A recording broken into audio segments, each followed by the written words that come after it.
بسم اللہ الرحمن الرحیم۔ آج ہم اردو ڈرامے کے ارتقاء کے متعلق کچھ بات کریں گے کہ اردو ڈرامہ نگاری کا نقطہ آغاز کیا تھا، کہاں سے یہ شروع ہوئے، کن کن مراحل سے گزرتے ہوئے آج کی جو موجودہ شکل ہے ڈراموں کی، وہاں تک پہنچنے کے لیے کن مراحل سے ڈرامہ نگاری کو گزرنا پڑا، ان تمام پر آج تفصیل کے ساتھ بات کریں گے۔ اور عموماً یہ سوال آتا ہے کہ اردو ڈرامہ نگاری کے ارتقاء کو بیان کیجیے، تو یہ ارتقاء ہے جسے آج ہم بیان کریں گے۔ ڈرامے کا تصور قدیم یونان سے وابستہ ہے۔ ڈرامے کا لفظ یونانی زبان سے بنا ہے جس کے معنی ہیں تمثیل یا ناٹک وغیرہ کے۔ ڈرامے کی ایک مکمل اور جامع قسم کی تعریف کرنا ایک مشکل امر ہے۔ مغربی مورخین میں سے ایک بڑے اور مغربی ادب کا علم رکھنے والے لوگوں میں سے ایک بہت بڑا نام ہے اور ناقد بھی ہیں، ان کا نام ہے ہڈسن، ہڈسن نے تعریف کی ہے ڈرامے کی۔ انہوں نے کہا کہ ڈرامہ ایک نقالی ہے جو حرکت یعنی عمل اور تقریر یعنی مکالمے کے وسیلے سے کی جاتی ہے۔ گویا ڈرامہ وہ کہانی ہے جسے مختلف کردار اپنی گفتگو اور اپنے عمل کے ذریعے اسٹیج پر پیش کرتے ہیں۔ ڈاکٹر رام بابو سکسینہ کہتے ہیں کہ اردو ڈرامہ ایک غیر ملکی پودا ہے جو سرزمین اردو پر 19ویں صدی کے وسط میں نصب کیا گیا اور اب خوب جڑ پکڑ چکا ہے۔ اردو ڈراموں کی ابتدا نواب واجد علی شاہ کے دور سے ہوئی۔ بعض ادیبوں کا خیال ہے کہ واجد علی شاہ بذات خود اردو کے پہلے ڈرامہ نگار تھے۔ انہوں نے جو ڈرامہ لکھا تھا اس کا نام تھا رادھا کنیا، جو کہ دراصل ایک قصیدے کے طور پر لکھا گیا تھا اور پھر اسے بعد میں ڈرامہ بنا کر پیش کیا گیا۔ جبکہ بعض محققین کا خیال یہ ہے کہ اردو ڈرامے کا آغاز امانت لکھنوی کے ڈرامے اندھر صبا سے ہوتا ہے۔ اندر صبا الف نون دال را اور سین با ہا الف اندر صبا امانت لکھنوی صاحب کا ایک ڈرامہ تھا۔ کہا جاتا ہے کہ اس سے ہوا، اور اندر صبا جو ہے وہ 1854 میں یعنی 1854 میں یہ ڈرامہ لکھا گیا۔ اس زمانے میں ڈرامے کو ریحسن کہا کرتے تھے، را ہا سین نون، اور اس دور کے اندر جو ڈرامہ نگاری ہوتی تھی اس کی ایک خاص طریقہ کار تھا۔ وہ طریقہ یہ تھا کہ اس قسم کے ڈراموں میں جو کہ اسٹیج ہی کیے جاتے تھے، ٹیلی ویژن کا تو دور ہی نہیں تھا، گانے والے ایک ایک کر کے آتے تھے سامنے پردے پر اور پردہ کھلتا تھا، پیچھے ایک گانے والا موجود ہوتا تھا، تو وہ اپنی مخصوص آواز میں اپنے مخصوص انداز میں گانا گایا کرتا تھا اور لوگ سننے والے محظوظ ہوا کرتے تھے۔ جب اس کا گانا ختم ہو جاتا تو اسٹیج کے پردے پھر بند کر دیے جاتے، پھر کچھ دیر کے بعد کھلتے، اتنے میں دوسرا کردار، دوسرا گانے والا وہ آ چکا ہوتا تھا اور وہ آگے سے اپنی کہانی کا آغاز کرتا تھا۔ اس طریقے سے یہ ڈرامے ہوا کرتے تھے۔ اسی لیے جو ہم نے کہا کہ نواب واجد علی شاہ نے جو اردو کا پہلا ڈرامہ لکھا قصیدے کے طور پر، وہ صنفی اعتبار سے قصیدہ تھا لیکن جسے بعد میں ڈرامائی انداز سے پیش کیا گیا، تو وہ بھی یہی تھا کہ اس میں گانے والے ایک ایک کر کے آتے اور منظوم قصیدے کو پڑھا کرتے تھے۔ گویا کہ اس قسم کے ڈراموں کا مقصد صرف ناچ گانے سنا کر سننے والوں کی ضیافت کرنا ہوتا تھا۔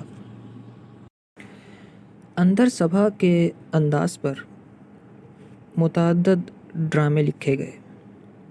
یہاں سے ہم اسٹیج ڈراموں کے بعد جو دور شروع ہوا اس کی بات کرنے جا رہے ہیں، یعنی کہ تھیٹریکل کمپنیوں کا جو قیام عمل میں آیا، یعنی جنہیں اردو میں تماش گاہیں کہا جاتا تھا، تماش گاہوں کا قیام، تھیٹریکل کمپنیز کا قیام جو عمل میں آیا وہ اس کی بات کر رہے ہیں۔ یعنی اندر صبا جو لکھی گئی، امانت لکھنوی صاحب نے اندر صبا لکھی 1854 میں، اسی طرز پر متعدد اور کئی ڈرامے بھی لکھے گئے۔ ان کی مقبولیت کے پیش نظر شمالی ہند میں باقاعدہ طور پر تھیٹریکل کمپنیاں وجود میں آ گئیں جنہوں نے اسٹیج پر باقاعدہ ڈرامہ پیش کرنا شروع کر دیا، لیکن ڈراموں کا معیار زیادہ بلند نہیں تھا۔ یہ سب کے سب ڈرامے کاروباری تقاضوں کو سامنے رکھ کر لکھے گئے تھے، اور ان کمپنیوں کے لیے جن ڈرامہ نویسوں نے ڈرامے لکھے ان میں ایک بہت بڑا نام ہے ابتدائی ڈرامہ نگاروں میں حافظ عبداللہ رونق صاحب کا۔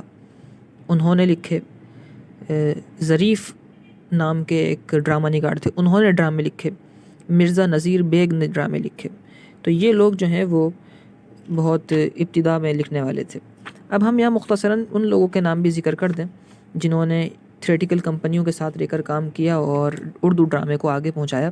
سب سے بڑا اور سب سے پہلا نام تو آغا حشر کاشمیری صاحب کا ہے، جن کے متعلق ہم 2 مستقل لیکچرز بھی دے چکے ہیں۔ ان کے ڈرامہ نگاری کے ادوار پر بھی ہمارا ایک لیکچر موجود ہے، اس کے علاوہ ان کے ڈرامہ نگاری کی خصوصیات پر بھی ہمارا ایک لیکچر موجود ہے۔ دونوں لیکچرز پہلے دیے جا چکے ہیں۔ تو آغا حشر کاشمیری 19ویں صدی کے آخر میں ڈرامہ نگاری کا یہ نام ابھرا اور ڈرامہ نگاری کے آسمانوں پر چھا گیا۔ آپ نے ابتدائی دور میں جو ڈرامے لکھے اس میں لفاظی، قافیہ پیمائی اور گانوں کا غلبہ رہا، لیکن عمر اور تجربے میں اضافے کے ساتھ ساتھ ان کے فن میں بھی تبدیلیاں آتی رہیں۔ یہ تمام باتیں تفصیل سے ہم ان کے ڈرامہ نگاری کے ادوار میں ذکر کر چکے ہیں، اور ان کے ڈرامہ نگاری کے ادوار کو ہم نے 5 مختلف ادوار میں تقسیم کیا تھا۔ انہوں نے کئی ڈرامے لکھے اور اندھر سبھا جو ڈرامہ تھا اسی طرز پہ لکھنا شروع کیا، لیکن کئی جدت پیدا کی، کئی تبدیلیاں اور جدتیں پیدا کی، اور ان کے ڈرامے جو ہیں وہ بامقصد ہوا کرتے تھے اور بالعموم اصلاحی ڈرامے ہوا کرتے تھے۔ ان کے مشہور ڈراموں میں ایک ان کا سب سے مشہور ڈرامہ ہے رستم و سہراب، ایک ڈرامہ ہے دل کی پیاس، ان کا ایک ڈرامہ ہے سفید خون، ایک ان کا ڈرامہ ہے یہودی کی لڑکی۔ یہ تمام ڈرامے خاص طور پر قابل ذکر ہیں، اور ان کے متعلق ہم تفصیل سے بات پہلے بھی کر چکے ہیں۔ آغا حشر کے نامور شاگرد تھے ڈرامہ نگاری کے اندر جن کا نام تھا حکیم احمد شجاع۔ یہ آغا حشر کے بعد آئے، یہ نئی ہیڈنگ ہے اور ان کے نام کے ساتھ ایک نئی ہیڈنگ بنائی جا سکتی ہے۔ انہوں نے یعنی کہ حکیم احمد شجاع صاحب نے تاریخی اور تہذیبی مسائل کو اپنے ڈراموں کا موضوع بنایا۔ ان کا پہلا ڈرامہ تھا باپ کا گناہ، جو کہ 1922 میں منظر عام پر آیا، اور آغا حشر نے جو تبدیلیاں کی تھیں اس سے آگے زیادہ نہیں بڑھ سکے۔ کچھ روایتی تبدیلیاں کی لیکن زیادہ تبدیلیاں نہیں کر سکے، اسی لیے حکیم احمد شجاع صاحب کا نام آگے نہیں آتا۔ بہرحال انہوں نے آغا حشر صاحب کے نقش قدم پر چل کے اردو ڈرامہ نگاری کو بہت آگے پہنچایا۔ ان کے بعد جو ڈرامہ نگار ہیں جن کا نام اردو ڈرامہ نگاری کے عروج پر ہے وہ ہیں امتیاز علی تاج صاحب، جنہوں نے انارکلی لکھا۔ امتیاز علی تاج صاحب کے فن کی خصوصیات پر ہم مستقل ایک لیکچر بھی دے چکے ہیں۔ امتیاز علی تاج صاحب کا نام بھی قابل ذکر ہے۔ امتیاز علی تاج کے نزدیک ڈرامے کی تعریف یہ ہے کہ جو کہانی اس خیال سے تیار کی جاتی ہے کہ کرداروں کی مدد سے اسٹیج پر بطور واقعہ لوگوں کے سامنے پیش کیا جا سکے وہ ڈرامہ کہلاتا ہے۔ 1914 میں امتیاز علی تاج نے انارکلی لکھا، اور اس ڈرامے کے اندر امتیاز نے ان تمام فنی خوبیوں کو ملحوظ رکھا کہ جو اردو ڈرامہ نگاری میں ہونی چاہیے تھیں۔ امتیاز علی تاج اردو میں صرف ڈرامہ نویس ہی نہیں تھے بلکہ وہ افسانہ نگار بھی تھے اور مزاح نگار بھی تھے۔ انہوں نے اردو ڈرامہ نگاری کو بہت عروج اور ترقیوں سے نوازا۔ امتیاز علی تاج صاحب کے بعد مرزا ادیب صاحب اور ان کے ہم عصر لوگوں کا دور شروع ہوتا ہے۔ یہ ایک نئی ہیڈنگ ہے۔ 1930 میں ہندوستان میں ریڈیو کی نشریات کا آغاز ہوا، جس سے اردو ڈرامہ ایک نئے دور میں داخل ہوا۔ پہلے تو ڈرامہ صرف سامنے ہی اسٹیج پر ہی ہوا کرتا تھا، اب ریڈیو کی صورت میں صوتی طور پر یعنی آواز کے ذریعے سے ڈرامہ پیش کیا جانے کا آغاز ہوا، اور ریڈیو کے لیے کثرت سے نشریاتی ڈرامے لکھے جانے لگے۔ اب ریڈیو پر صرف آواز آنی تھی، تصویر تو نہیں آنی تھی، ویڈیو تو نہیں آنی تھی جس طریقے سے، یا لائیو تو نہیں دیکھا جا سکتا تھا۔ تو اس طرح کے ڈرامے لکھنے کی ضرورت پیش آئی کہ جو آواز کے ذریعے سے صرف بول بول کر ہی پوری کہانی سمجھا دی جا سکے۔ تو اس دور میں متعدد ڈرامہ نویس منظر عام پر آئے، جن میں شوق قدوائی ہیں، ایک ہیں عبدالحلیم شرر صاحب، مرزا محمد ہادی رسوا، مولانا ظفر علی خان، ڈاکٹر ذاکر حسین، پروفیسر محمد حبیب، ڈاکٹر اشتیاق حسین، تاثر کیفی، ڈاکٹر عابد حسین، عنایت اللہ دہلوی، سید انصار ناصری، مشاہد احمد دہلوی، عابد علی عابد، خادم محی الدین وغیرہ۔ ان کے علاوہ بھی بہت سارے نام ہیں۔ مرزا ادیب کا بھی بہت بڑا مشہور نام ہے جو کہ ہم نے ان ناموں میں ذکر نہیں کیا کیونکہ ان کا تو پہلے ذکر کر چکے ہیں۔ تو یہ وہ لوگ تھے جنہوں نے ریڈیو کے لیے ڈرامے لکھے اور ریڈیو کے لیے نشریاتی ڈرامے لکھے۔ مرزا ادیب کے ڈراموں میں مکالمے سادہ اور روزمرہ کی زبان میں ہوتے تھے۔ مرزا ادیب کے ڈرامے صاف ستھرے اور بامقصد ہوتے تھے، اور ان کا ایک بڑا مشہور و معروف ڈرامہ ہے جس کا نام تھا شیشے کی دیوار. اس ان کے ڈرامے کو آدم جی انعام بھی مل چکا ہے. آدم جی انعام ہوتا تھا جو کہ سب سے اچھے ڈرامے کو ملتا تھا. تو مرزا ادیب صاحب کے ڈرامے شیشے کی دیوار کو آدم جی کا پرائز بھی مل چکا ہے. موجودہ دور کی ہیڈنگ ڈال لیجئے گا. یہ آج کے ہم دور میں آ چکے ہیں کہ آج کیا ہے. موجودہ دور میں ریڈیو اور ٹیلی ویژن ڈرامے کی احیاء میں بڑا اہم کردار ادا کر رہے ہیں. خاص طور پر پاکستانی ڈراموں کو دنیا بھر میں بڑی مقبولیت حاصل ہوتی ہے، بالخصوص ان کی کہانیوں کی وجہ سے. اس میں کہانی اور جس طرح کرداروں کو پیش کیا جاتا ہے اردو ڈراموں میں، خاص طور پہ ہندوستانی ڈراموں کی بات نہیں کی جا رہی، پاکستانی ڈراموں کے اندر وہ قابل تعریف ہے اور پوری دنیا کے اندر ان ڈراموں کو پسند کیا جاتا ہے. بلکہ عربی اور انگریزی زبانوں میں ان ڈراموں کو ڈب بھی کیا جاتا ہے، تراجم کیے جاتے ہیں اور پھر انہیں ان ممالک کے اندر بھی لوگوں کو دکھایا جاتا ہے.